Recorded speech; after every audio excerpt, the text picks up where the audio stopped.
लोग जो हैं भाई हमारे, वो अमेरिका के लिए सॉफ्ट कॉर्नर रखते हैं। विवेक जी, मैं आपका मशकूर हूं कि आप नहीं रखते ये सॉफ्ट कॉर्नर, क्योंकि देखें आपके मुल्क में जो आग लगा हुआ है, 25 साल में आपको मालूम है कि कितने भारतीय मारे गए? 20,000 मारे गए। हिजबुल मुजाहिदीन, लश्कर तायबा, जैश मोहम्मद, इसके पीछे क्या आपके ख्याल में पाकिस्तान खुद कर सकता था? पाकिस्तान के पीछे कौन खड़ा था? यही अमेरिकन, यही बरतानवी साम्राज्य जिसने कि हिंदुस्तान का बंटवारा कराया था। तो मेहरबानी करके जरा गौर होश से बात करें। ठीक है कि हमें आयतुल्लाह से कोई ज्यादा मोहब्बत नहीं है, लेकिन इस तरीके से नहीं होता है। देखिए, इन्होंने जैसे अभी हमारे एक दूसरे पैनलिस्ट भाई ने अर्ज कहा कि 53 में इन्होंने मुसद्दक की हुकूमत खत्म की थी ना जी। उस वक्त किसने खत्म की थी? सीआईए का इंचार्ज कौन था? उसका नाम था कर्मिट रूसवेल्ट। वो सदर थियोडोर रूसवेल्ट के पोते थे और फ्रैंकलिन रूसवेल्ट के कजिन थे। उन्होंने एक तरीके से अंदरूनी तौर पर जाके काम करके उनका तख्ता उल्टा ना, वो भी गलत था। लेकिन ये तो नहीं किया कि जंग करेंगे। आपके पाकिस्तान में देखे, इमरान खान ने थोड़ी सी अमेरिका को आंख दिखाई, जाके रूस में पुतिन साहब से मिले, तो ये पाकिस्तान के ये जो अमेरिकी साम्राज्य के चेले जो जनरल है, उस बेचारे का क्या हाल किया हुआ है। हालांकि वो जीता हुआ है इलेक्शन। मैं आपसे अर्ज करूं, मुझे कोई इमरान खान से ज्यादा वो नहीं है, मैं उनका फॉलोअर नहीं हूं। बात हकीकत होती है। ये अमेरिकी साम्राज्य हर नहीं, जगह अपनी मर्जी अब चलाए, अमेरिका ये अपनी कहता है कि बदमाशी भाई चलाए। इंसानियत को कुचला जा रहा था ईरान के अंदर, बिल्कुल देखें, और इंतजार। ईरान के अंदर जो है वो रिजीम जो है वो बहुत कट्टर रिजीम हो गई थी, और इसलिए उस रिजीम को बदलना बहुत जरूरी था, क्योंकि वहां पर आम लोगों की नहीं सुनी जा रही थी। इसलिए अमेरिका और इसराइल ने इंटरवीन किया। प्लस वो परमाणु हथियार बनाना चाहते थे, जिससे कि वो इसराइल को का नामो निशान इस रीजन से मिटा दें, हमेशा हमेशा के लिए उसका वजूद खत्म कर दें। विवेक ये जी 2 दिन इन्हीं पहले, एलिगेशन को लेकर अमेरिका पहुंचा ईरान के दहलीज तक। विवेक जी 2 दिन पहले का आप ट्रूथ ट्रूथ को देख ले। ट्रूथ में ट्रंप ने कहा कि हमें तेल मिलेगा, बड़े मजे आ जाएंगे। वो तो 40 अपने साल मुंह से से कह रहे लिखा हैं। हुआ है। 40 साल पुराना एक इंटरव्यू उठा के आप देख लीजिए, अभी सोशल मीडिया पर बहुत वायरल, जिसमें उन्होंने कहा कि भाई ईरान का तेल मिल जाए तो मजा आ जाए। तो बोले तेल कैसे लेंगे? बोला ईरान पर हमला करके तेल लेंगे। ये इंटरव्यू काफी पुराना और काफी वायरल है। मैं एक जल्दी से रिएक्शन ले लूं प्रियंका का, कि प्रियंका क्या मानती है, ईरान को कहां देखती हैं आफ्टर वॉर? बहुत पावरफुल कंट्री के तौर पर देखती है मिडिल ईस्ट में, या फिर ईरान एक वीक कंट्री बनकर रह जाएगा जिस हिसाब से उस पर हमले हो रहे हैं? फिर वापस मेहमानों के पास लौट रहा हूं। जी प्रियंका। विवेक जी, सबसे पहले तो मैं माफी चाहती हूँ टेक्निकल प्रॉब्लम्स की वजह से लेट ज्वाइन करने इट्स के लिए। इट्स ओके, कोई बात अ, नहीं। आप आए, आपका अ, बहुत शुक्रिया, आपने अपना टाइम निकाला। बताइए। दूसरी बात रह गई जो ये डिबेट का टॉपिक है, कि ईरान नया खलीफा बन के उभरेगा या नहीं। सबसे पहली बात तो मैं बोल दूं, अभी तक इस्लाम में जितने भी खलीफा बने हैं तीन, सब के सब सिविल वॉर के बेसिस पे बने हैं। खलीफा होता क्या है? आपका धर्म धर्म का, आपके रिलीजन का जो रिलीजियस हेड है उसको खलीफा बोला जाता है, जो कि आपके रिलीजियस मामला और पॉलिटिकल मामला का हेड होगा पूरी मुस्लिम उम्मा का। तो उसमें आप जब अलावाइट्स के साथ सीरिया में गलत होता है, 1,000 से ज्यादा महिलाओं को नग्न करके भगाया जाता है और उनकी नंगी लाशें पड़ी होती है, जिसको कोई क्लेम करने नहीं आता है कहीं। कोई ईरान नहीं आता है, कोई नहीं आता, और फिर वो वहां पड़ी रहती हैं, और जाकर के फिर यूएन उनको डिस्पोज करता है। जब ड्रूज के साथ गलत होता है, जब यजीदीज के साथ गलत होता है, जब कुर्दों के साथ गलत होता है, ईरान कहीं भी नहीं उठ के आया है कि यजीदीज के लिए अगर आपको दिक्कत है अलग देश बनाया जाए, या अलावाइट्स के लिए अलग देश बनाया जाए, या ड्रूज के लिए अलग देश बनाया जाए, बलूचों के लिए अलग देश बनाया जाए। जब अगर आप इन मुद्दों पे आकर के जंग करते हैं, तो आपको हम बोलेंगे कि आप धर्म युद्ध कर रहे हैं। आप खलीफा बनिए। आपके सारे जो खलीफा है ऑन द बेसिस ऑफ किस किस चीज पे? सिविल वॉर के ऊपर। आप क्या ये दिखाएंगे कि हम यहूदियों को मार सकते हैं तो हम खलीफा बन सकते हैं, हम यहूदियों को सता सकते हैं तो हम खलीफा बन सकते हैं? तो ये एक पॉइंट है। रह गई बात कि यहां पर ये सताने दूसरी का साइड की। डेफिनेशन कैसे, कौन तय करेगा कौन किसको सता रहा है? Priyanka, to be very honest, सताया कौन गया है 1979 के बाद से? ईरानियन सताए गए हैं, इराकी सताए गए हैं, सीरियन सताए गए हैं, अफगानी सताए गए हैं। कौन सता रहा है इनको? क्या ईरान सता रहा है या अमेरिका सता रहा है? कौन है इसके पीछे? ईरान की जिस सबसे पहली स्थिति की बात आप तो बात कर रहे हैं उसके पीछे कौन है? इराक की जिस स्थिति की भी आप बात कर रहे हैं उसके पीछे कौन है? अगर हम बोले, अभी तक सभी पैनलिस्ट, मैंने ज्यादा लोगों को नहीं सुना, हम्म। हाँ, एक वर्ड यूज किया जाता है, support. Hmm. Support and advantage.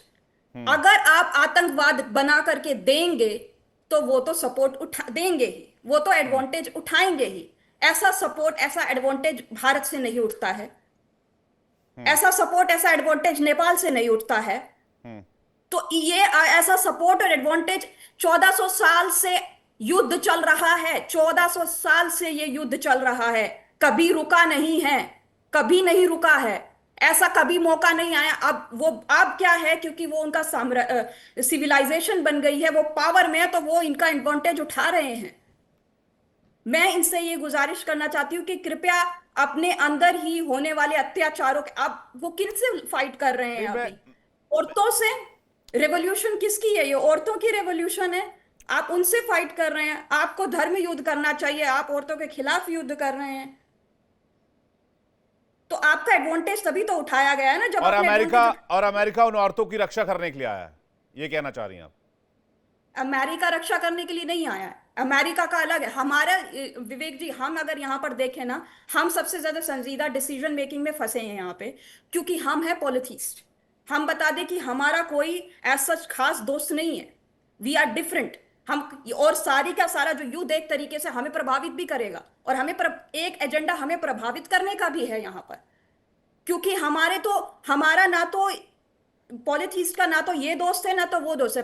Trump तो नार्सिसिस्टिक आदमी है, पूरा पूरा नार्सिसिस्टिक आदमी है। जब वो इंसान यही बोल देता है कि मुझे अपने आसपास अपनी तारीफ और अचीवमेंट गिनाने वाले लोग बिल्कुल पसंद नहीं है, मुझे वो लोग पसंद है जो सिर्फ मेरी तारीफ और अचीवमेंट गिनवाए। तो यहां पर जो जो प्रॉब्लम है, एक हमारे लिए कि हम कैसे अपना स्टैंड लिया जाए, और दूसरी प्रॉब्लम इजराइल के लिए, क्योंकि उसको सामने एक नार्सिसिस्टिक और एक कॉग्निटिवली डिक्लाइन पार्टनर है उसके सामने, जो कि चीजें करता है और फिर अपनी ही गलत स्टेटमेंट से उन चीजों को बिगाड़ता है, जिससे अब ये क्लियर हो गया है कि उनकी जो कॉग्निटिव डिक्लाइन है वो वर्दी नहीं है उनके पोजीशन के लिए।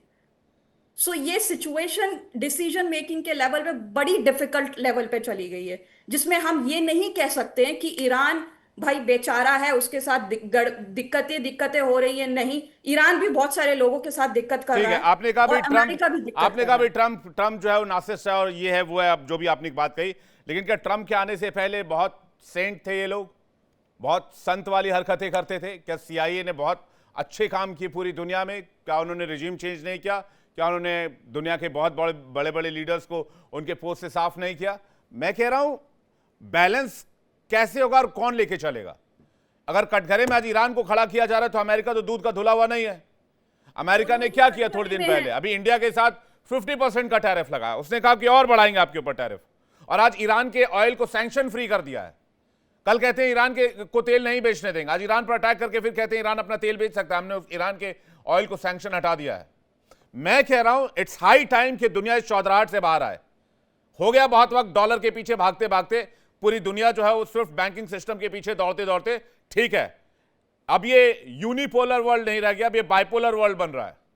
हमें नहीं चाहिए किसी की चौधराहट जो ये डिक्टेट करे कि कौन सा देश किस हिसाब से चलेगा। हर देश को ये अख्तियार होना चाहिए कि कौन सा देश वो अपने हिसाब से चलना चाहता है। 1979 से अगर ईरान पर सैंक्शन नहीं लगाया गया होता तो ईरान एक पावरफुल कंट्री होता, वो अपनी तेल दुनिया भर में बेच रहा होता।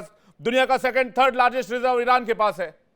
मैं इंसानियत के तौर पर कह रहा हूं, बाकी मेरा ईरान से या फिर किसी और देश के अंदरूनी मामले से कोई लेना देना नहीं है।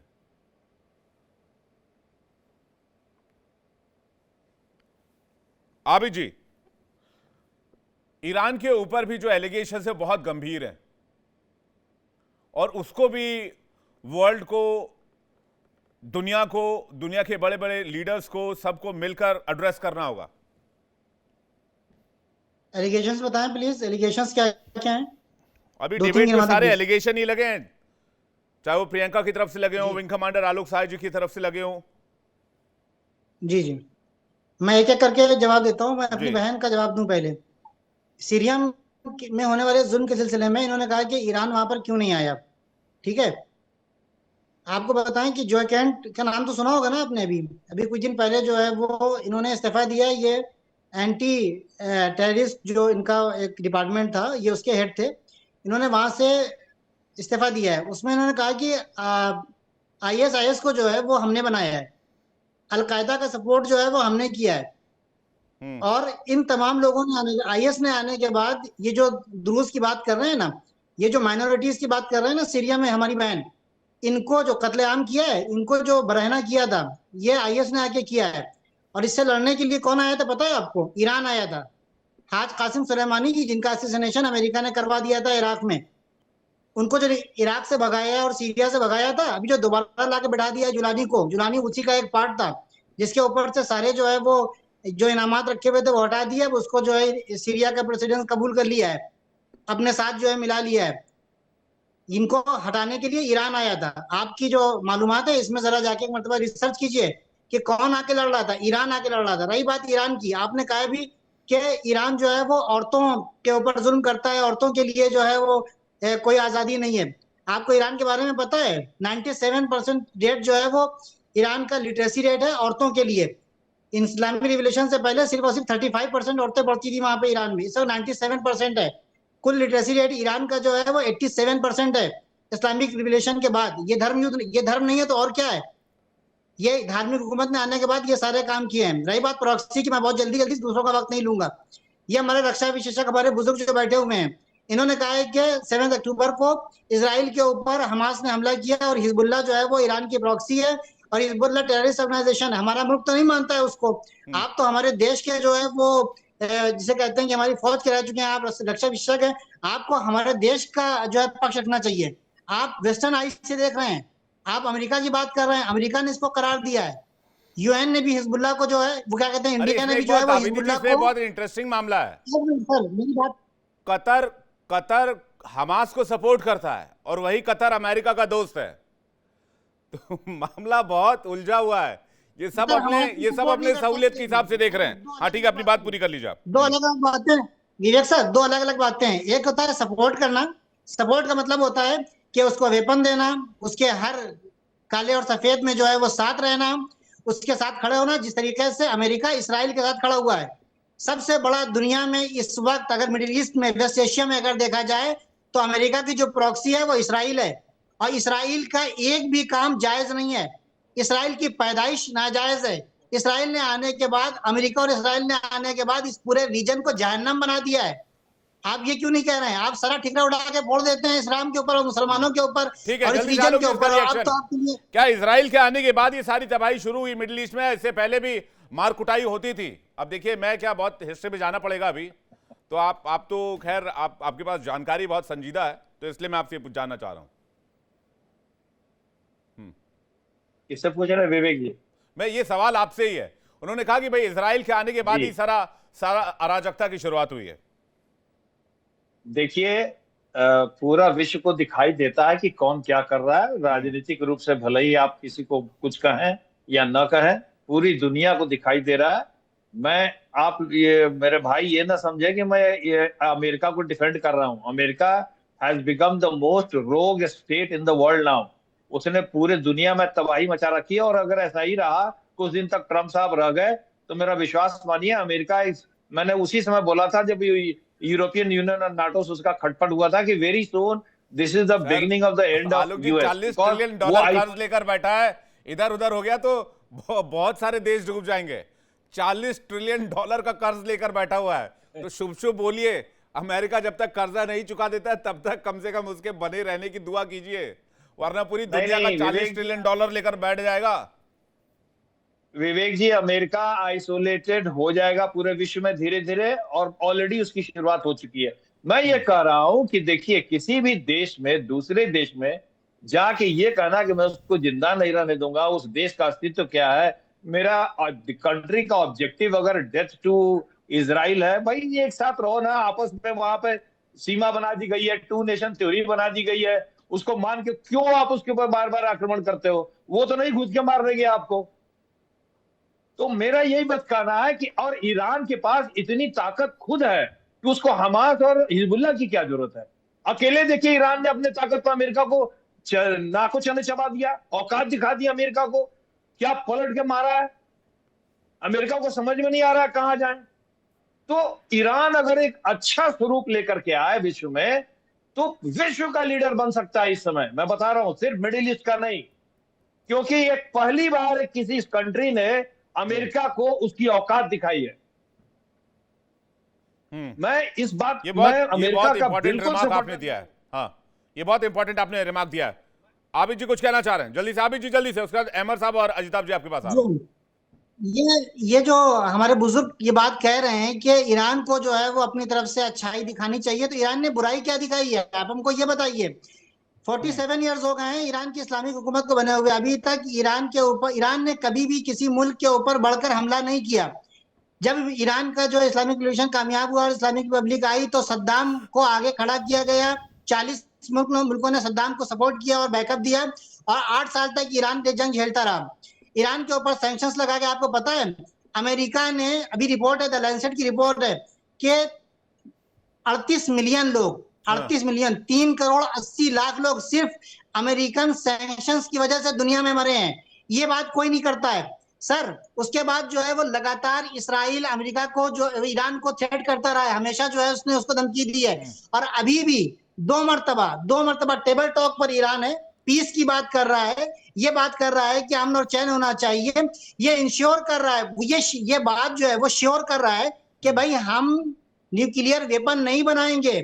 हाँ, ओमान के जो मीडिएटर थे, वहां के जो फॉरेन मिनिस्टर थे, हाँ, उन्होंने आके कहा, लास्ट टाइम उन्होंने कहा कि ये बहुत अच्छी टॉक जा रही थी, ये हमला किया है।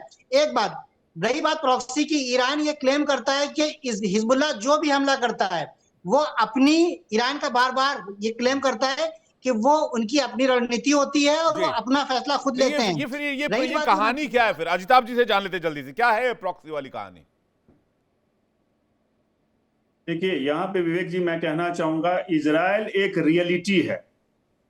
ईरान के हित में है कि इजराइल के अस्तित्व को माने। इजराइल का नहीं मानना सबसे बड़ा ड्रॉबैक है, और चूंकि अमेरिका शुरू से इजराइल को सपोर्ट करता रहा है और यूनाइटेड नेशंस ने उसको मान्यता दी है, तो फिर ये ईरान या कोई भी XYZ उसको ना माने। ईरान, ये अजिताब जी, 1979 के पहले ईरान मानता था, यूनाइटेड नेशन और की बात जो कौन मान रहा है? एक जिस सेकंड मुल्क आदित्य, की एक बात आ सेकंड, रही है। और 1979 से पहले जब ईरान का निर्माण, इजराइल का निर्माण हुआ, तो ईरान उन देशों में था जिन्होंने सबसे पहले इजराइल को एज ए कंट्री मान्यता दी।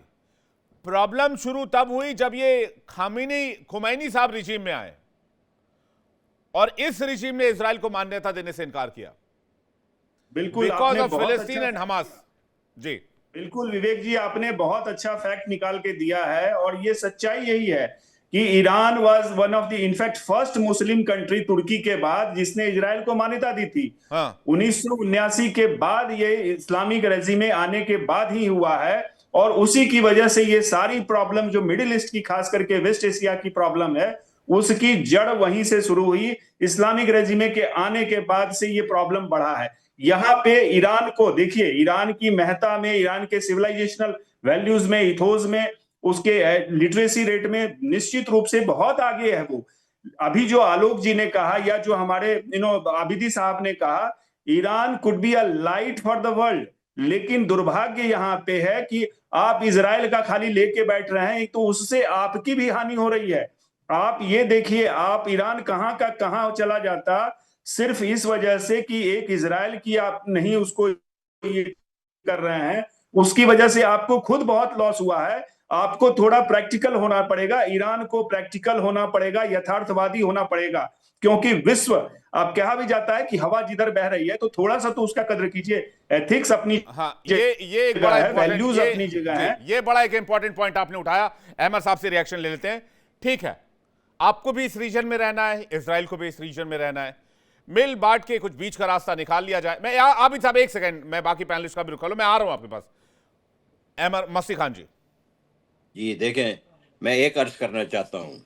हाँ, मैं अर्ज करना चाहता हूँ कि मगरिब ने आज से तकरीबन 80 साल पहले अपने 2 नाजायज औलाद पैदा किए थे।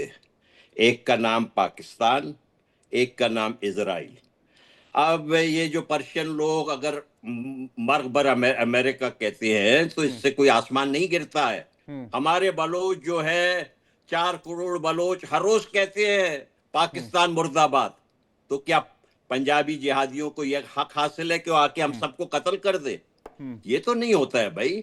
ये रियासतें जो बनाई गई थी, पाकिस्तान और इजराइल दोनों ही आर्टिफिशियल रियासत है। देखें, ये पूरे दुनिया के के लिए दर्द सर बनी हुई है, इसमें कोई शक नहीं है। आप जो है पाकिस्तान को भी अमेरिका इस्तेमाल करता है, इजराइल तो उसका बहुत ही खासम खास है। मैं आपसे एक अर्ज करना चाहता हूं, अप्रैल गुज़श्ता साल 16 अप्रैल को वहां से जिहादी आसिम मुनीर ने तकरीर किए थे, 2 नेशन थ्योरी, हिंदू अलग है मुसलमान अलग है, और 6 दिन के बाद जाके आपके पहलगाम में हिमांशी नारवाल के सुहाग को उजाड़ दिया। मैं उम्मीद करता हूं कि भारत के लोग इस बात को नहीं लेकिन भूलेंगे। क्या इस बात की तुलना की जा सकती है कि पाकिस्तान और इजराइल एक जैसे देश है? देखिए, अमेरिका के इंटरेस्ट के लिए काम करते हैं ना जी, अमेरिका के इंटरेस्ट में तो काम करते हैं दोनों ही। नहीं तो जो अमेरिका के इंटरेस्ट में काम करता है वो टेररिस्ट मुल्क कैसे हो गया? हमारी भी कई सारी संधियां अमेरिका के साथ, हमने भी अभी हाल में जो है वो बिजनेस डील करी। करते हो अलग बात है विवेक जी, आप कहीं पे भी अमेरिका की गुलामी नहीं करते हैं। पाकिस्तान तो अमेरिका के गुलाम है। मैं पाकिस्तान इजराइल की बात कर रहा हूं। आपने कहा इजराइल एक नाजायज मुल्क है, जबकि इजराइल को यूएन से मान्यता मिली। तो आप भी तो वही लाइन ले रहे हैं, वही चांस ले रहे हैं जो बात ईरान कह रहा है। मैं ये कह रहा हूं किसी दूसरे मुल्क के सफाई की बात क्यों करना। आबिद जी कुछ कहना चाह रहे जल्दी से, वो जाना भी चाह रहे थे। आबिद जी आपका रिएक्शन, फिर मैं लौट रहा हूं और प्रियंका इसके बाद आपके पास। हाँ, हमारे बुजुर्ग ने ये बात की कि भाई दोनों लोग जो हैं वो मिलजुल कर यहाँ पर रहें और खुशी से रहें। इजराइल, जैसा कि हमारे बुजुर्ग ने कहा भी कि इजराइल जो है वो नाजायज औलाद है। इजराइल की जो एग्जिस्टेंस है वो नाजायज है। इजराइल बाहर के हैं, फिलिस्तीन के नहीं है। ईरान का कहना यह है कि फिलिस्तीन का फैसला फिलिस्तीन वाले करेंगे, चाहे वो जूस हो, चाहे वो मुस्लिम हो, चाहे वो क्रिश्चियन हो। इजराइल आने के बाद वहां पर अच्छा इन्होंने ये बात उठाई कि ईरान उससे पहले, इस्लामिक रिलेशन से पहले, इस्लाम जो है वो उसने इजराइल को मान्यता दी थी। बाबा, उसके पहले जो हुकूमत थी वो अमेरिका की पपेट थी, उसको मानना पड़ता। उससे पहले अमेरिका ने उसके बाप को उठा के हटाया था, उसकी जगह पर लाके बैठाया था रजा शाह पहलवी को, तो उसको तो करना ही करना था। ताकि सारी प्रॉब्लम, आप लोग ये कह रहे हैं सारी प्रॉब्लम ईरान की वजह से है। तो अब दिक्कत ये कि आप कहते हैं भाई इजराइल जो है नाजायज मुल्क है। इजराइल कहता है कि ईरान नाजायज मुल्क है, ईरान का वजूद इजराइल के लिए दुनिया के लिए खतरा है। तो फिर इसका अंत क्या होगा? इसका अंत यही होगा ना, महाविनाश होगा। वो भी बम मारते रहेंगे, आप भी बम मारते रहेंगे। देखिए, बम से कभी समाधान निकला नहीं, आएंगे लास्ट में बातचीत की टेबल पर ही। 79 से लेकर अब तक आप एक इंसिडेंट बता दीजिए जिसमें ईरान ने अपनी तरफ से किसी भी मुल्क के ऊपर हमला किया हो। ठीक है, जल्दी से प्रियंका यादव जी। प्रियंका यादव जी, सबसे पहले तो विवेक जी मैं ये बता दूं कि इनके लिए इजराइल नाजायज है, इनके लिए यजीदी नाजायज है, इनके लिए हिंदू तक नाजायज है। इनके लिए आप इस चीज को झुटला नहीं सकते कि जोरोआस्ट्रियन, मैं भूल गई थी, जोरोआस्ट्रियन इनके लिए, पारसी लोग इनके लिए नाजायज है। आप इस चीज को झुटला नहीं सकते। हमें नहीं फर्क पड़ता आप 97 लिटरेसी रेट रखते हैं, हमें जोरोआस्ट्रियन कहां गए। देखिए इंडिया डेली 24/7 अब आपकी स्मार्ट टीवी पर। इंडिया डेली मौजूद है सभी डिजिटल प्लेटफॉर्म पर लाइव और लगातार। इंडिया डेली 24/7 हर दिन राष्ट्र को समर्पित।